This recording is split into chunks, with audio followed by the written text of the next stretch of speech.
Hello, everyone, and thanks so much for joining me.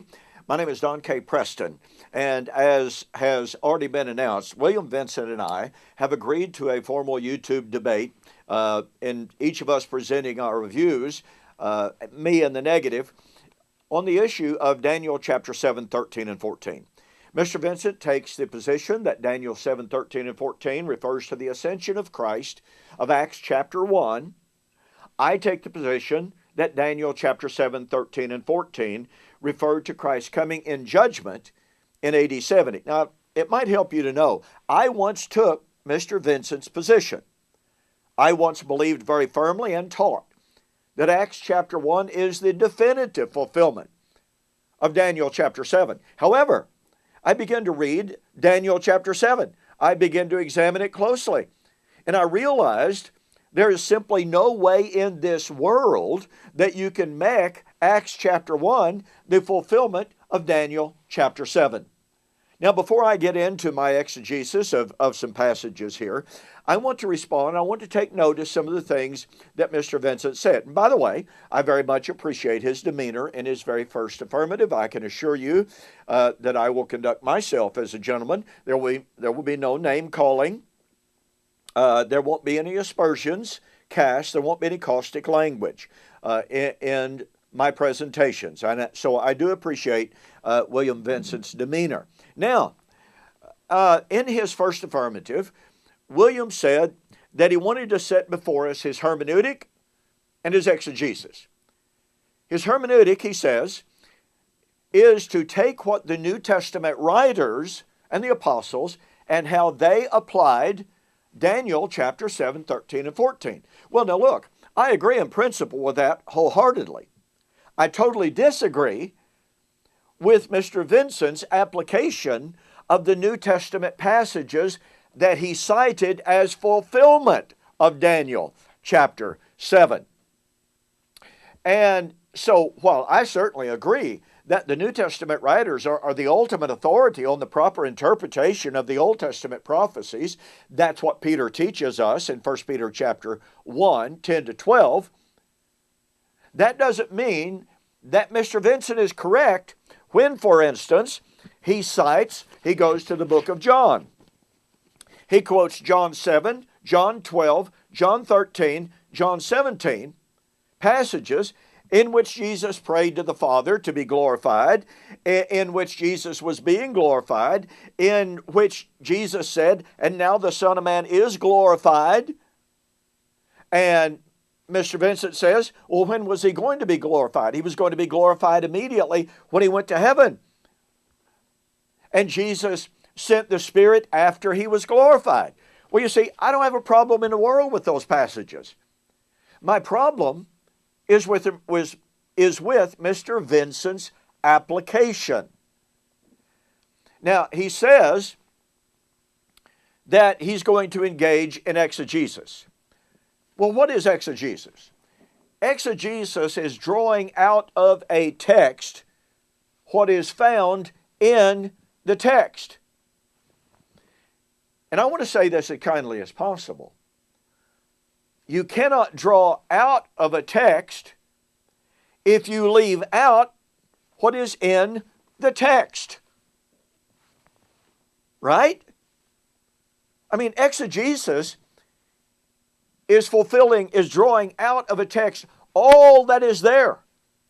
Not picking, choosing, not selecting one word, as Mr. Vincent has done with the word glory or glorified, but rather drawing out all of the constituent elements that are in the text. So let me say again, when Mr. Vincent says he's going to exegete Daniel chapter 7, well, exegesis is drawing out of a text what is there.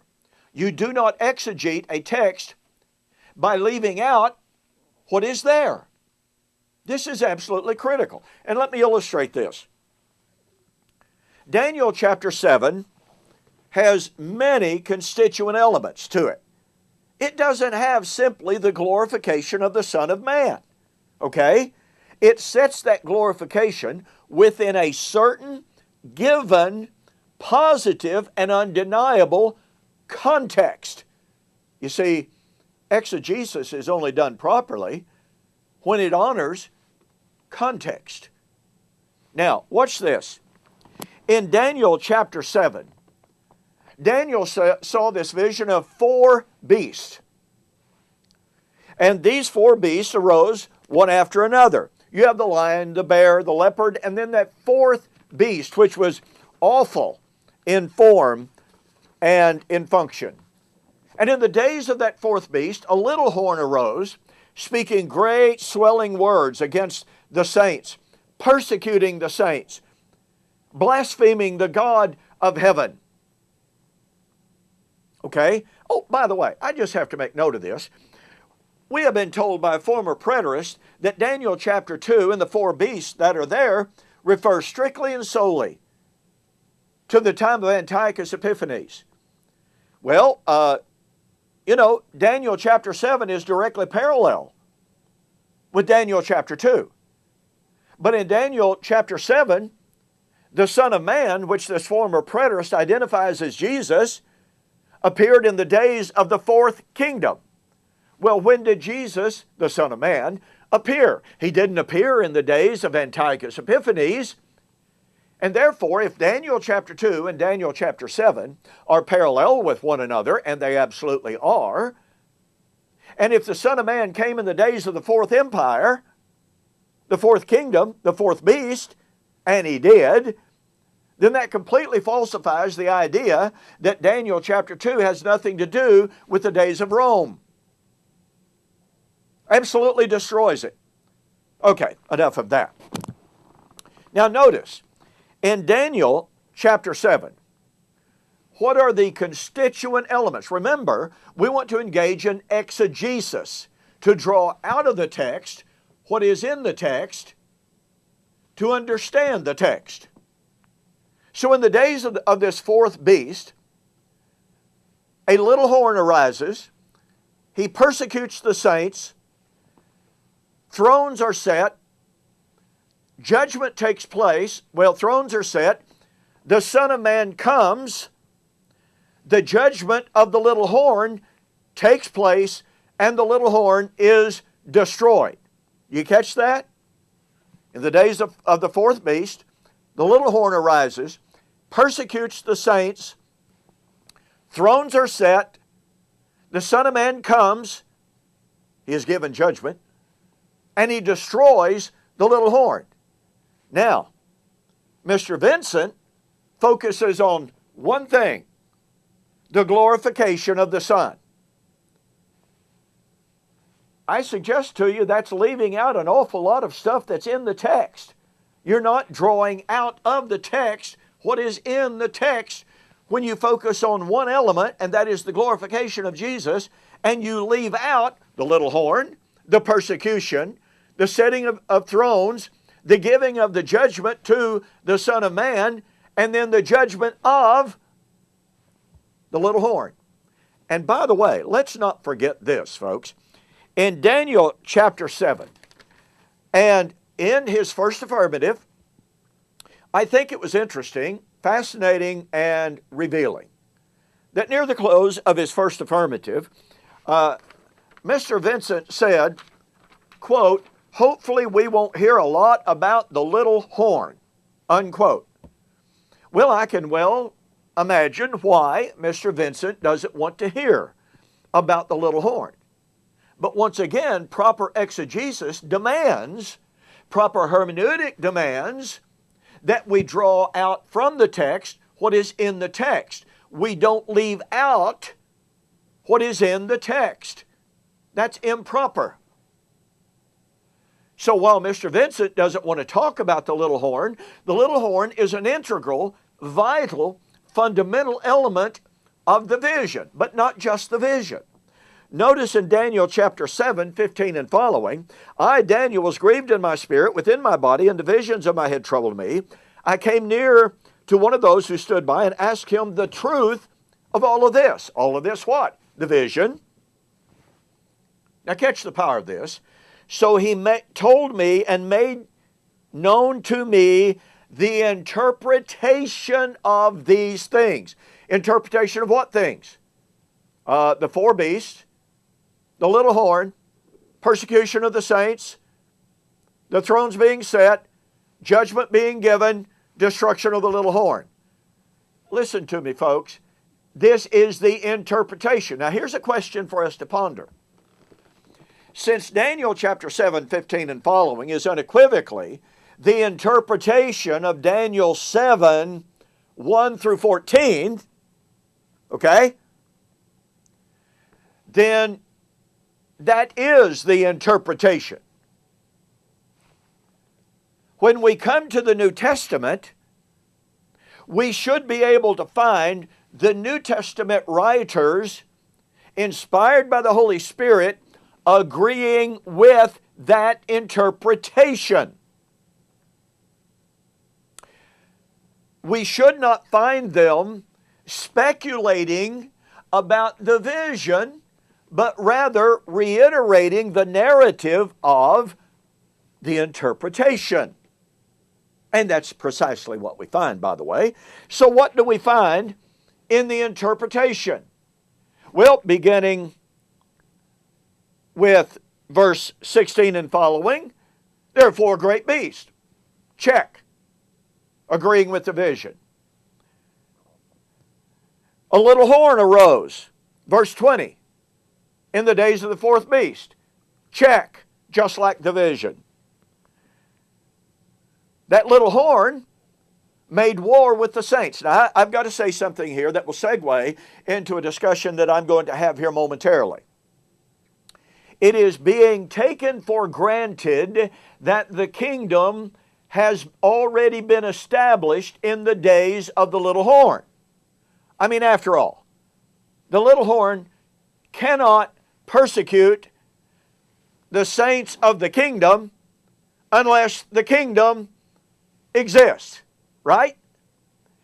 And since this is in the days of the fourth beast, then it's not referring to the total mass of martyrs prior to the days of the fourth empire, when the little horn was not doing the persecuting. The little horn belonged to the days of the fourth beast, i.e. the days of Rome, when the Son of Man came. And that tells us that he was persecuting Christians, members of the kingdom, which means the Son of Man had already ascended, catch this, to the right hand of the Father, and there ruling on the throne of David until his enemies would be made his footstool. When would his enemies be made his footstool? At the coming of the Ancient of Days. This is the coming of Jesus as the Ancient of Days.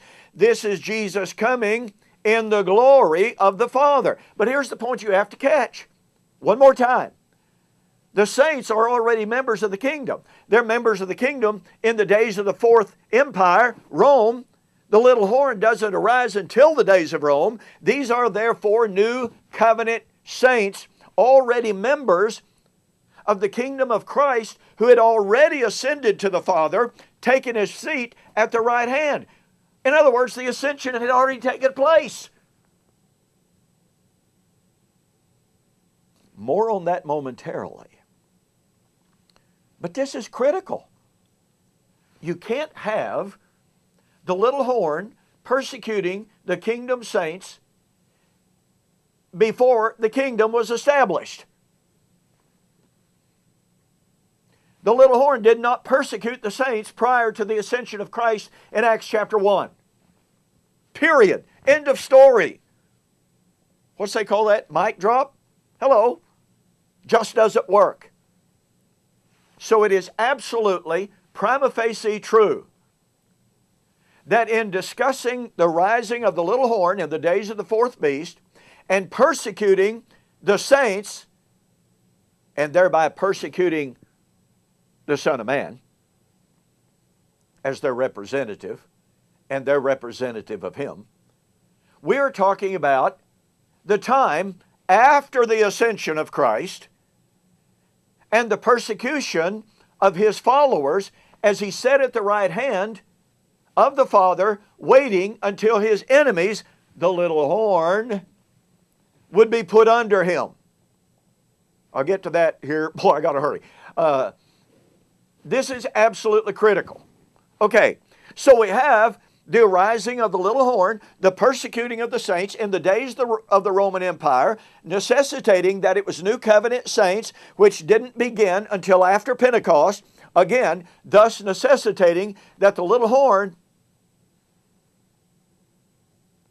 didn't start persecuting until after Jesus ascended to the right hand. This is discussing and describing a post-ascension persecution, a post-ascension judgment, all of which completely negates Mr. Vincent's entire first affirmative. So, then we go on. Daniel says, I watched until the Ancient of Days came, and a judgment was made in favor of the saints of the Most High, and the time came for the saints to possess the kingdom. And he goes ahead and describes this, and for time's sake, I got to go on. He gets back to the little horn, and he says, he shall speak pompous words against the Most High. See, that's back to Daniel chapter 7, 8, and 9, and the vision of the little horn. The interpretation is following the narrative of the vision. He shall persecute the saints of the Most High. New covenant saints, because it's in the days of the fourth kingdom. And shall intend to change times in the law, then the saints shall be given into his hand for a time, times and a half time, but the court shall be seated. That's Daniel 7:13. They shall take away his dominion. This is the judgment. It's not the ascension. And they shall take away his dominion to consume and destroy it forever. Then the kingdom and dominion and the greatness of the kingdoms under the whole heaven shall be given to the people of the saints of the Most High. His kingdom is an everlasting kingdom. So what do we have? Just like in the vision, we have four beasts. We have the little horn in the days of the fourth beast, persecuting the saints. They have to be new covenant saints, and that didn't happen until after the ascension. Thus, the persecution of the saints is post-ascension of Christ. Post-ascension of Christ. The little horn, the judgment is set. The little horn is destroyed. And the kingdom and the power and the glory is given to the saints. Now, Mr. Vincent appealed to all of these texts that talk about the glorification of Christ. I believe that Mr. Vincent has made a very serious hermeneutical and exegetical blunder in ascribing all of these. Point number one, I absolutely do not deny that when Jesus ascended in Acts chapter 1, he was glorified. I would accept every single one of his appeals to the passages in the book of John. I would even appeal to a great extent, with Acts chapter 7. But he misses something here. See if I can get to it momentarily. With almost every single point that Mr. Vincent raised, I would, in principle, agree, but there is a serious anachronism going on. Every single one of these passages refers to Christ's ascension to the right hand of the glory in the heavens in fulfillment of Psalms 110, 1-4. But you see, Psalms 110, 1-4, is not the same as Daniel chapter 7. Daniel chapter 7, as we've already seen, takes for granted the establishment of the kingdom. It takes for granted the fulfillment of Psalms 110, but it looks forward to what? The consummation. What's the consummation? The judgment, the vindication of the martyrs, the destruction of the persecutors. Psalms 110, set at my right hand until I make thine enemies thy footstool. You see, that's Luke chapter 19. Jesus going into the far country there to receive a kingdom. That's right. He sat down at the right hand of the majesty on high. Look, Psalms 110 is the most often quoted prophecy of the Old Testament. It is cited, quoted, or alluded to 32 times in the New Testament. But what does Psalms 110 tell us? It tells us of the initiation of Christ's reign at the Ascension, to be sure. That is Acts chapter 1. That's Acts chapter 2. Because, Peter quotes Psalms 110 in Acts chapter 2. God said to the Messiah, set at my right hand until I make your enemies your footstool. That's Psalms 110. It's not Daniel chapter 7 and the coming of the Son of Man as the Ancient of Days in judgment of the little horn.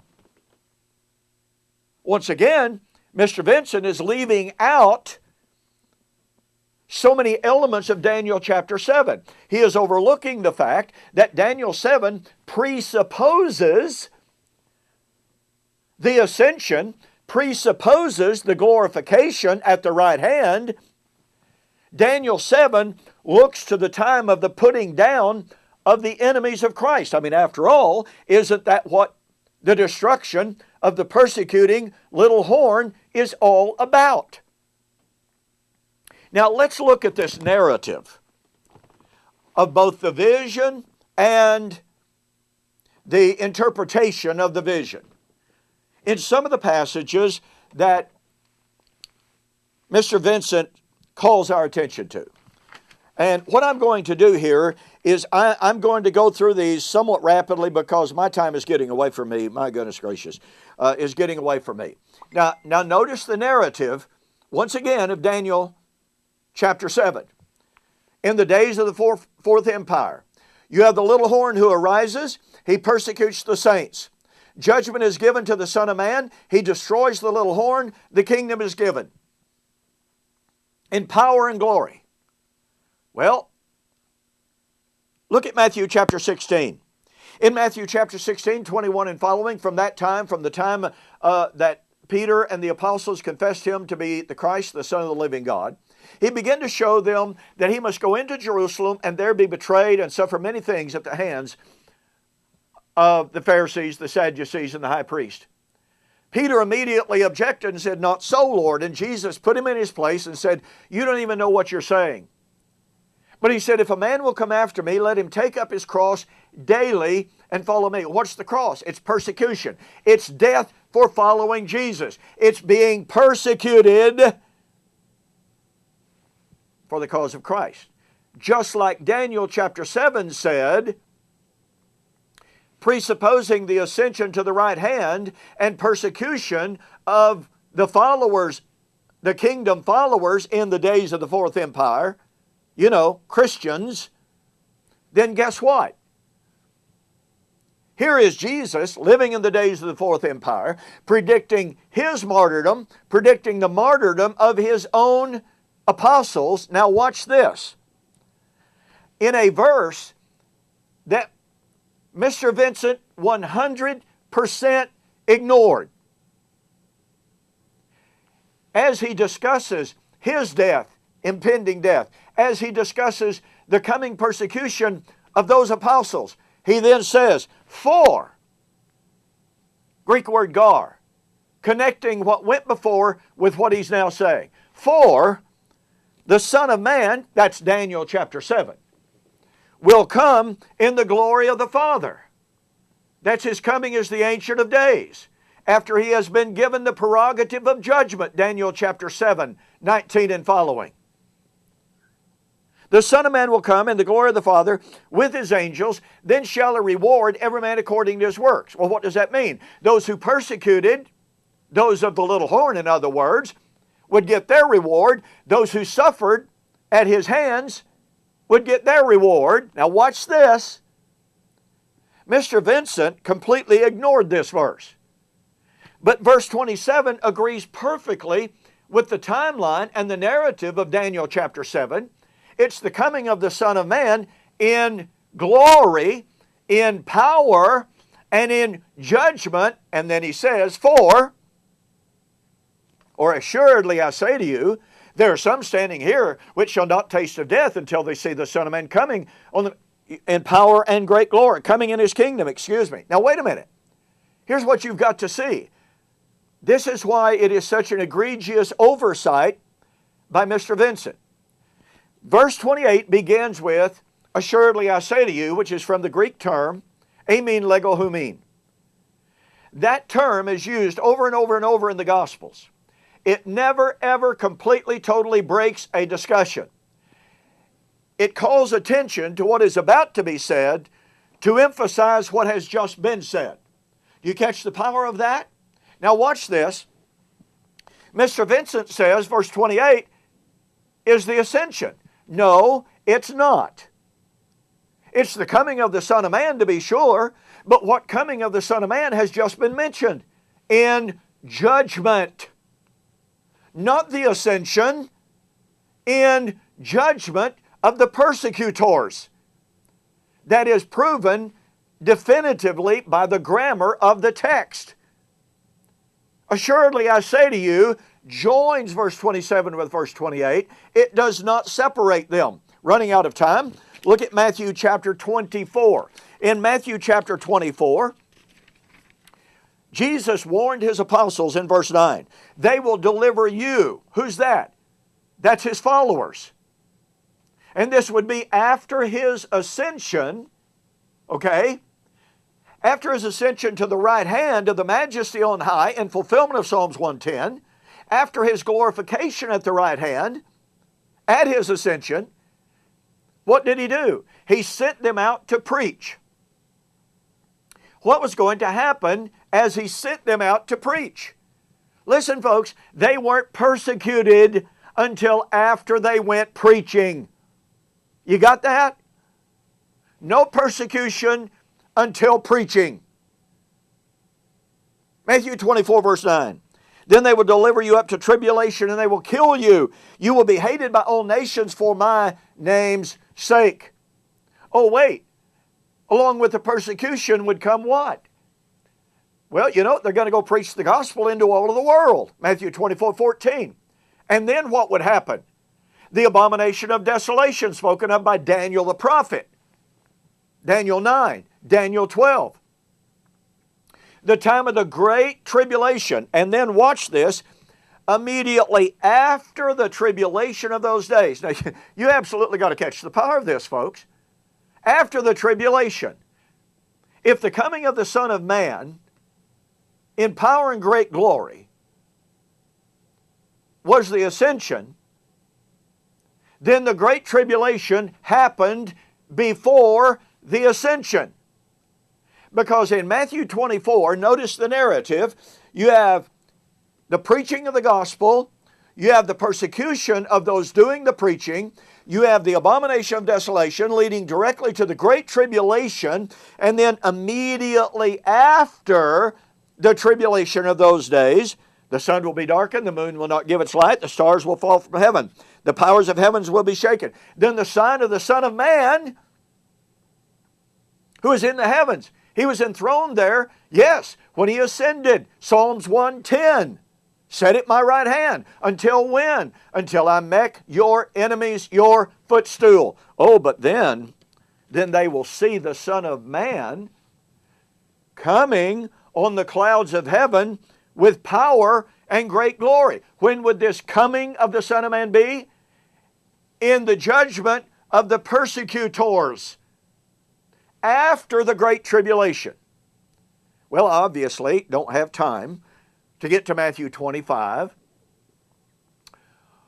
or to Revelation 12 or to Revelation 14. But the narrative is the same in every single one of these passages that talk about the coming of the Son of Man in power and great glory. It comes after the preaching, after the persecution. And it comes in vindication of the martyrs who had suffered, the new covenant martyrs who had suffered. And thus, I say again, Mr. Vincent is guilty of anachronism. He takes passages that do indeed speak of Christ's glorification at his ascension in fulfillment of Psalms 110. But Psalms 110 does not describe the consummation as Daniel chapter 7 does. Daniel chapter 7 demands that the coming of the Son of Man is in judgment of the little horn, not at the ascension. At the ascension, there had been no little horn. There had been no persecution. That's all the time I have. Thank you so much. I look forward to seeing what William has to say about these things. Thank you.